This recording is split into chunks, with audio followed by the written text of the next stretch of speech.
Pokemon has been in quite a few of our videos recently, and many of you like to correct me or give me shit on the way that I pronounce your name, and I would just like to show you this. And it's actually pronounced Pokemon, not Poke-I-mean, because it's supposed to be a combination of my name, Iman. Ou si tu parles en français, tu peux prononcer Iman. And the game Pokemon, because I freaking love Pokemon, but who doesn't? I always thought that it would be sort of obvious, but usually when I tell people that that's what it is, like, whoa, mind blown. But it's really just supposed to be like a little play on words. Hee so punny. I'll be accepting formal apologies all week. Thank you very much. Anyway.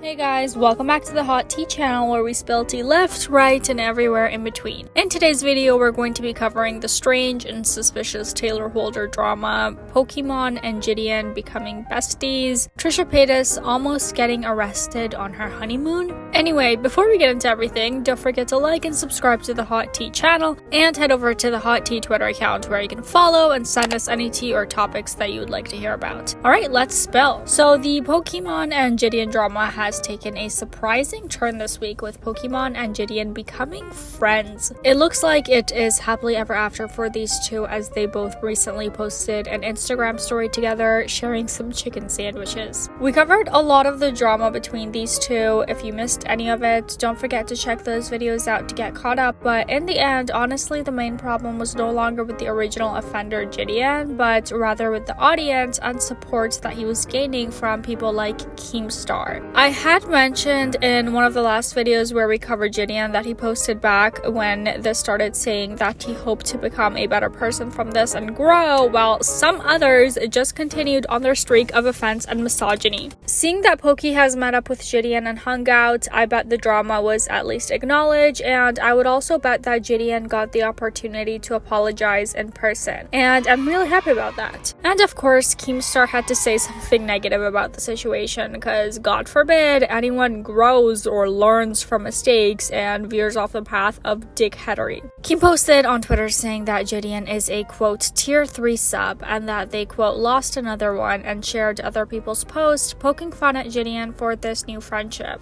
What is so wrong with making amends to someone that you upset? Why is it so difficult for Keemstar to wrap his bald ass head around the fact that some people aren't just pure shit and actually see right from wrong? And if you don't have the capability to do so, to make it worse by making fun of the guy for it, I can't even say that he is acting immature or whatever here, because it is so much more than that, and I honestly feel terrible for the people in your real life if this is who you truly are as a person and off the internet. It just seems like such a sad existence. Anyway, I am sorry that will not be the last time that this gnome's name comes up in today's video, unfortunately. The strange and unsettling drama of Taylor Holder has been all over headlines and timelines this week, and started with a lot of Taylor's close influencer friends unfollowing him on social media. Taylor is a 23-year-old actor, singer, and TikToker, if you are unaware, and he also dated Tana Mojo. There was no explanation to why his friends unfollowed him on social media. They just did, and it just happened all of a sudden and at a mass. After some of them unfollowed him, there were some cryptic stories posted saying things like karma's gonna get ya and stuff. So of course the rumor mill was running wild, saying that the story posts were about Taylor. Taylor had posted to his own Instagram story before this huge ship of unfollowing friends arrived, saying, "To any upcoming influencers or people that dream to have this life,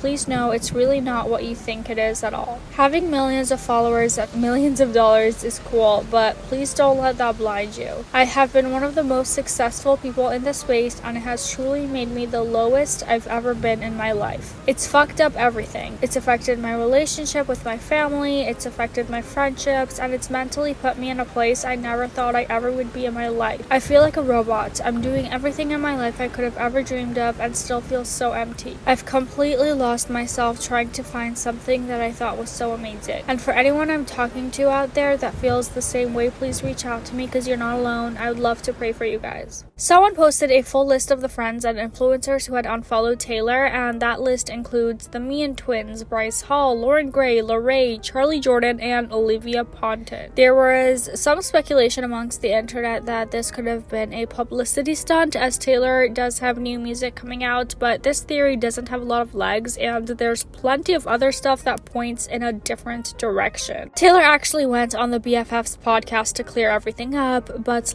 didn't clear anything up and just left most of us just as confused as before. Taylor's people were the ones who actually reached out to the BFF podcast and said that Taylor wanted to come on and explain what is going on. Taylor attempts to explain himself, but kind of just dances around what it is and says that fame is not what it is cracked up to be, and similar to his Instagram story post, that it isn't all about money. Dave comes out and just straight up asks him, okay, so that was about a week. What is going on? What is the drama? What is everyone's speculating? You hear different or read different things from the horse's mouth. What is going on?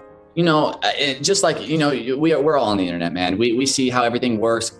Cancel culture is a thing. Everyone talks, everyone gossips. At the end of the day, there's a lot of stuff going on offline that should continue to be handled offline. And there's a lot of stuff that's sensitive topics that I don't agree with, and I will continue to handle offline professionally as stuff should be. I think going to the internet about every problem that we ever have is a bit it could be handled very differently, Well, I mean, what? That doesn't explain anything. What? He carries one when asked again that everyone has their opinions and it's all he said, she said, and says that it will be handled offline. Literally again, nothing. In fairness to Icky Dave, who we just did a video about, if you missed it, check that out after this one. He does persist with an answer on this and says to Taylor that his team reached out to them. So what's up though? To be on and be we're going to handle it offline.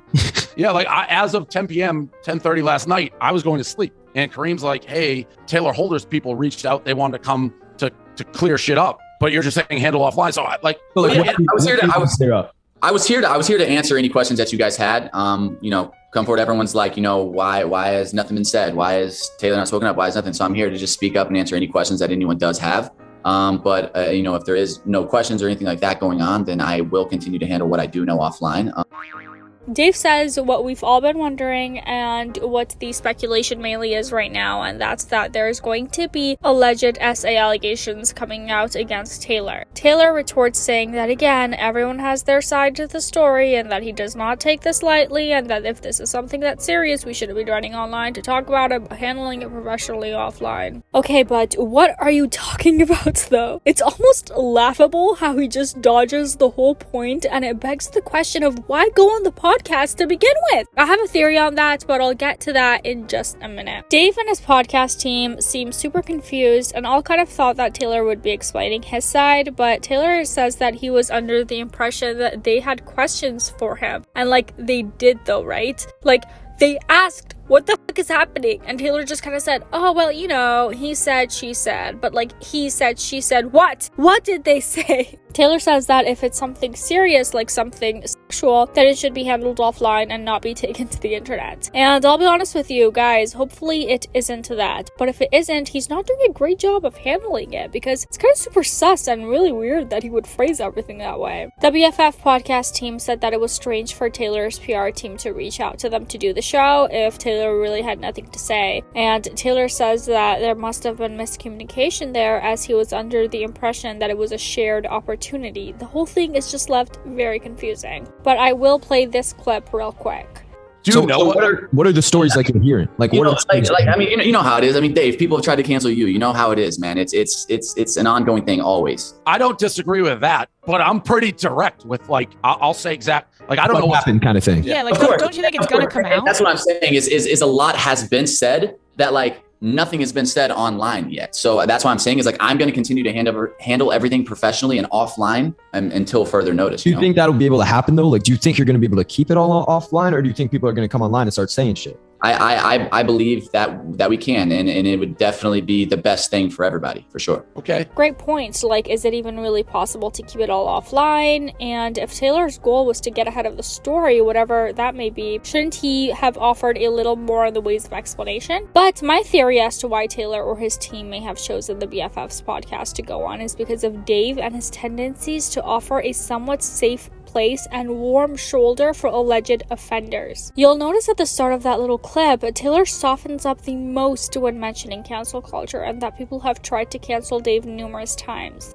Okay. Which is true, they have. So is it possible that Taylor is trying to find a supporter or a comrade in Dave? Dave had Sienna May on the podcast, and we talked about that a little bit in our Dave video, and the Hot Tea channel's opinion on Dave is certainly no secret. So is there something there? Was the choice of podcast to share absolutely nothing a super calculated move by Taylor and his PR team? Who knows? But what I do know is that now we have to mention Keemstar again. Sorry. So apparently, after the podcast thing, Taylor's team issued about 50 cease and desist orders to influencers and celebrities all throughout LA, including Bryce Hall. Keem was tweeting about the situation almost immediately, sharing a video of Bryce Hall talking about the cease and desist. Keem also shared a copy of the supposed cease and desist where it states that parties have falsely claimed that Taylor engaged in criminal activity and that the severity of the allegations have irreparably damaged Taylor's reputation. The letter posted doesn't say exactly what those criminal activities are, and as of right now, I don't know who all got this letter other than Bryce, but I will say that it isn't exactly the behavior of an innocent person to go this far. But I really don't want to jump on anything right now and say much until we know more. We will keep an eye on this and let you know as soon as we do know what happens. And let's finish this up with a little light drama of the Trish variety. Trisha apparently almost copped a charge while away on her honeymoon with her new hubby Lubby Moses. Apparently, people reported her for making and distributing adult content, but she says that she was in fact not doing that. Where she was, there are strict rules against any of that, so this would have been very concerning for her. She claims that people were showing old content and trying to say that it was filmed on location at her honeymoon, and she says that she didn't enjoy any of that. Last part of her honeymoon sucked. I can see how that would be very scary since there are such strict regulations against anything like that in Dubai, but alas, Trisha is not in jail and seems to be doing perfectly fine and can now make and post her content in peace. And if you're curious about that content, you should definitely check out my video on that. And that's it for today's video, guys. Thank you so much for watching. Don't forget to like and subscribe and hit the notification bell as I do post new videos every single day. And I'll leave you something a little kinder on the eyes since we had to look at both Dave Portnoy and Keemstar in today's video.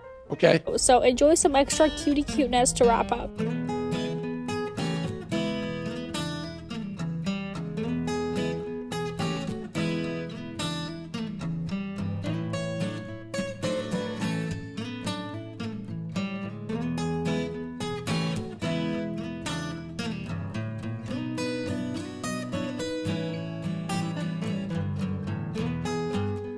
Alright, bye-bye.